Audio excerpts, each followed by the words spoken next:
ማን እንደሆነች አላወቅም ማለት ነው እኔ ነኝ ረካሽ ሴት ለነገሩ ተው እኔ ነኝ እስረስር እያልኩኝ እንድትነቀኝ ያደረኩት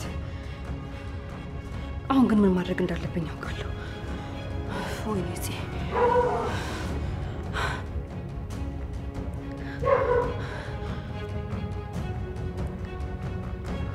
ወይኔ ጽዮን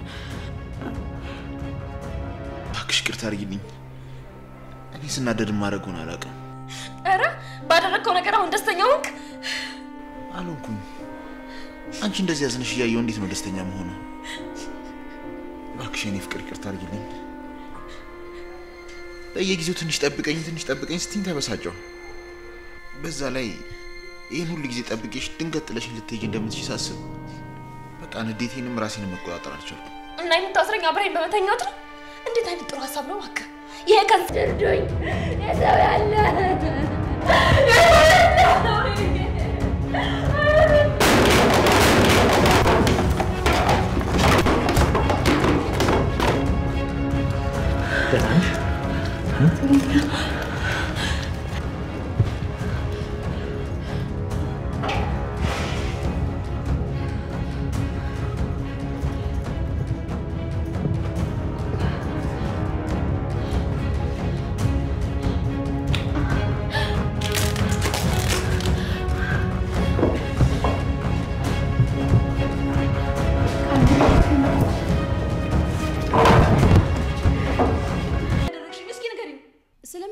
የምታወሪው አረ ባንቺ ቤት ሉሊት ምንም የማታቅ ደነዝና ያልተማረች ትመስልሻለች አይደለ ስሚ ይኸውልሽ በጣም ሲብስብኝ ሆስፒታል ሄጄ ታይቼው ነበር እና የምግብ መመረዝ ነው አሉኝ እሺ እውነትሽ ነው እንደዛ ብሽ ውይ ታዲያ ለምን አልሞትሽም ነው ወይስ ዘንድሮ መድኃኒታችን የመግደል አቅም አጣ ቤዚ እቺ ስራተ ቢስ ልጅ ስሚልኝ ይኸውልሽ ትገለይ ነው የምትፈልገው ከዚህ በኋላ እኔ የሆነ ነገር ቦን ተጠያቂ እሷ ነች ይኸውልሽ ለሰራሹ ስራ የመስም ትጠሩ እነዛ ሰዎች እነማን እንደሆኑ በደንብ አረጋግጡ መኪና ከማበላሸት ጀምሮ የተጠና ስራ ሊሰሩት አሁን ወደ መኪናው ጋራጅ ሄድና ወደ መኪናው ስትገባ ያዩትን ሰዎች በደንብ አርገጠኝ ባስቸኳይ ጨርስ በዚህ ልክ ከኔ ጋር ለመጣላት ጦርነት ያወጀውን ተቀናቃኝ ማን እንደሆነ በደንብ ማወቅ ፈልጋለሁ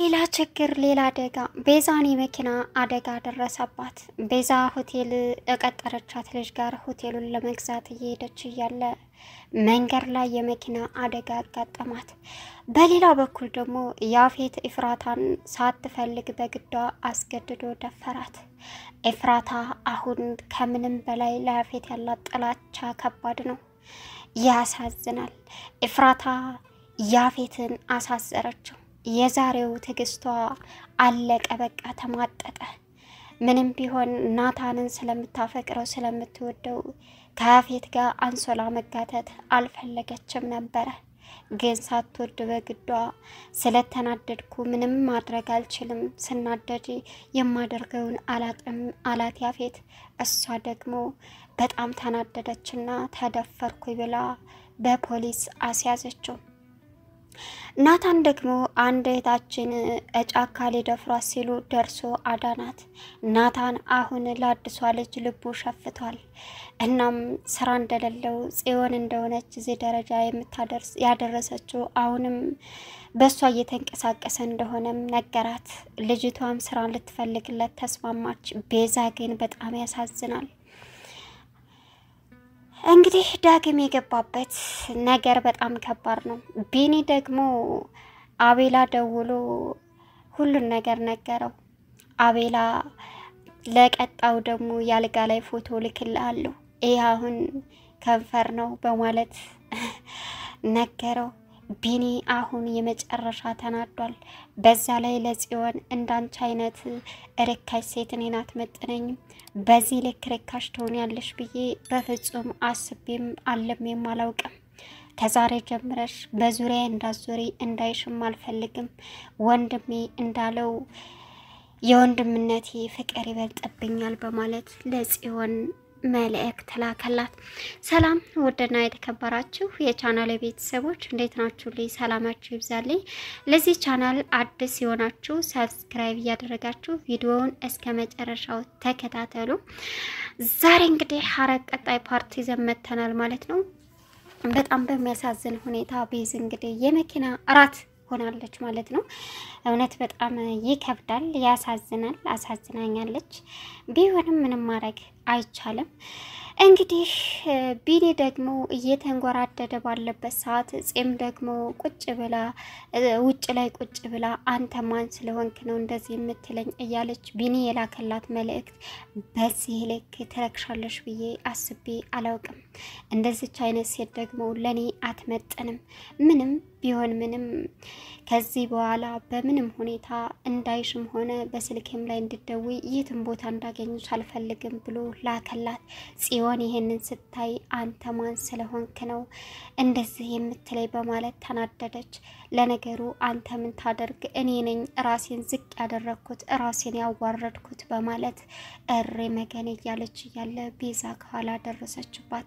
ቤዛ ምን ሆነሽ ነው እያለቻትም ብትላትም ምንም አልሆንኩ ብላ ነገሩን ቀይሳ ጥላት ወደ ውስጥ ገባች። ክላሷ ከገባች በኋላ መጮህና አልጋውን መግፈፍ ጀመረች። ከዛም ቀጥላ ደግሞ ቤዛ አሁንም ተከተለቻት። ቤዝ እባክሽን ውጭልኝ፣ ምንም የተፈጠረ ነገር የለም። ከቢኒያን ጋር ብቻ ነው እንዴ እንትን የምንገናኘው የምጣለው? በተለያየ ነገር እኮ ልደበር እችላለሁ፣ ውጭልኝ፣ ለወንድሜ ምንም እንዳትዩ አለቻት። ወንድሟም ወደ ቤት ሳይመለስ አንዴት ለሁለት ይዘው ሊደፍሯት ያለች ልጅ በጫካ አድኖ ሲያስመልጥ ነበረ ናታን። እናም ናታን አሁን ከዛች ልጅ ጋር መተዋወቅ ጀምሯል። ሲቀጥል ደግሞ እንደውም ስሟንም አቋል። ምንድን ነው ናታን ልጅቷን ወዷት ነው ወይስ ሊጠቀምባት ነው? ያፌትን መንገድ ታውቃለች። የልጅቷም እናት እንግዲህ ያፌትን ማን እንደሆንኩ አሳየዋለሁ እያለች ነበረ። ሲቀጥል ኢፍራታን እንግዲህ ያፌት ሳትፈልግ በግዷ አስገድዶ ደፍሯታል። ኢፍራታ ከናታን ውጪ ማንም ወንድ አጠገቧ እንዲደርስ አትፈልግም ነበር። ግን ዛሬ ባለኒካንን የ80 ሚስቴ ነሽ በማለት ያለ ፍላጎቷ አስገደዳት። እስከ ዛሬ ድረስ ወር ከምናምን ጠብቄሻለሁ፣ አሁን ግን አንድ ቀን ጥለሽኝ እንደምትሄጂ ሳስብ ይጨንቀኛል። ስለዚህ ቢያንስ አንሶላ መጋፈፍ እንዳለብን ስላመንኩ ነው አላት። ከዛ እሷም በዚህ ነው አንተ እኔን የምትበቀለው፣ እኔን ሚስት የምታደርገው፣ እኔን እንደወደ የምታደርገው በማለትም ተናገረችው። ግን እሱ ደግሞ አማራጭ የለውም፣ ጸጥ አለ። እናም በሚያሳዝን ሁኔታ ኢፍራታ በማልቀስ እያለች ናታን ያፌት ነቃ።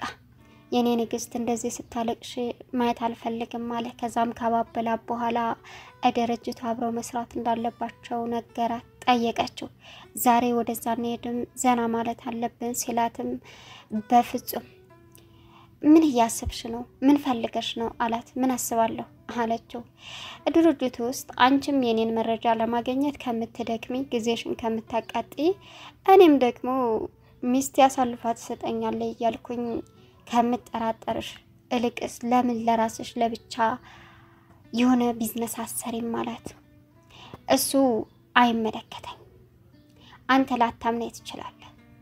ካላመንከኝ ደግሞ እኔ ከመሄደ በፊት መረጃዎችን በሙሉ ከዛ ማውጣት ትችላለህ።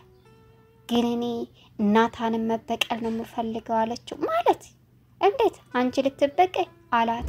አዎ ድርጅቱን መውሰድ አለብኝ አለችው። እኮ ለምን አለና በጣም ሳቀባት። ምን ያስቃል አለችው። ህፃን ልጅ አድርግሽ ነው እንደምታስብኝ? ናታንን አንቺ ተበቅለሽው እማይሆን ነገር ነው አላት። ለምን አልበቀለውም? ናታን እኮ እኔ ለሱ ብዙ ዋጋ ከፍያለሁ፣ ብዙ ነገር ሆኛለሁ። እሱ ግን ለኔ ቦታ የለውም። ስለዚህ እሱን መበቀል እፈልጋለሁ እያለች ጮኸችበት። ከዛ የኔ ንግስት በቃ ይቅርታ፣ እኔ በዚህ ልክ እንደዚህ ስትሆኝ አይቼሽ አላቅም። እባክሽን ተረጋጊ። እኔ እንደዚህ ናታን ላይ ጥላቻ ያደረብሽ አይመስለኝም። በቃ ሁሉም ነገር እንደፈለግሽ አላት። ኢፍራታ አሁን ደስታዋን በውስጧ አጣጣመች። ዳግም ደግሞ እንግዲህ ጽዮንንና አቤልን ያገናኘው እሱ ነው። ግን ሌላ መዘዝ መጥቶበታል። እናም ቢኒ አቤልና ጽዮንን ያገናኘው አንተ ነህ ሲለውም በፍጹም አጎቴ ምን እያልክ ነው? ማን ነው የምትገለው ደግሞ አለ። አቤል ደውሎ የተላከለ ፎቶ ተመቻ አይደል? እንዴት ነህ? መሽተህ ደግሞ ምንም ደንታ የሌለህ መስለሃል አለው። ከዛ ማነህ? ማን ልበል? ምንድነው አለ ቢኒያም። የተላከለ ፎቶ ዛሬ ከንፈሯን ነው፣ ነገ ደግሞ አልጋ ላይ የሆነ ልክላለሁ አለ። ቢኒ በጣም ተናደደ። አንተ ቆሻሻ ማን እንደሆንክ አታውቅም፣ አሳያለሁ። ምን ለማድረግ እየሞከርክ ነው አለው። እሱን አብረን እናያለን በማለት ስልኩን ዘጋበት። ቢኒያም በጣም ተናደደ፣ ስሜታዊ ሆነ። እገልሃለሁ፣ ጠብቀኝ፣ እገልሃለሁ እያለ እንግዲህ ዳግም ግብት ሲል ቢኒ ተናደደ። ዳግም በጣም ደነገጠ። አጎቴ ምን እየሆንክ ነው ሲለውም ና እንዳትዋሸኝ ጽዮንንና ጓደኛን ያገናኛቸው አንተ ነህ አለ። እንዴት አርጊ እንዴት እንደዚህ ትላለህ በማለት ና ፎቶውን ብሎ አሳየው። እንዴት ሊሆን ቻለ እንዴት በማለትም ዳግም አስመስሎ ከቢኒ ያመለጠ። ቢኒ አሁን በጣም ተናዷል። እንግዲህ በጣም በሚያሳዝን ሁኔታ ሲያወራም ጽዮንን ለማግኘት ዳግም እናቱ ገኒ አየችው፣ ደነገጠ። በቃ በሆነ ነገር ቀይሶ አስረሳት። ጽዮን በጣም ተናዳለች። ለምን እንደሃለ ብላ ግን ፎቶ ተልኮለት ነው። እናም ቤዛ ደግሞ የድሮ ከናታን ጋር የተጨጎሉበትን የተጋቡበትን የጋብቻ ፎቶ እያየች ተመስጣ እኔ ብቻ ነበርኩ ደስተኛ እሱ ደስተኛ አይደለም እያለች ታለቃቅሳለች። እናም ኤፍራታ ያፌት ጋር ናት አሁን። ነገር ግን ቤዛ አሁን ሁሉንም ነገር ተቀይራለች። እናም ድርጅትም እንዳላት በደንብ የሚታወቅ ነገር ነው። ያን ድርጅት ሆቴል ቤት የጓደኛዋን ገዝታ ጓደኛዋ አደራ ብላታለች። እናም ወደዛ የሄደች ትልቅ አደጋ ገጠማት። ያሳዝናል። በሚገርም ሁኔታ እንግዲህ ጽዮን ደግሞ እና ሉሊትን ጽዮን አስፈራራቻት። ወንድሜ ወይም ወንድሜን የሚጎዳ ነገር ብትናገሪ እኔን አድርገ ይገልሻለሁ ብላም አስፈራራቻት።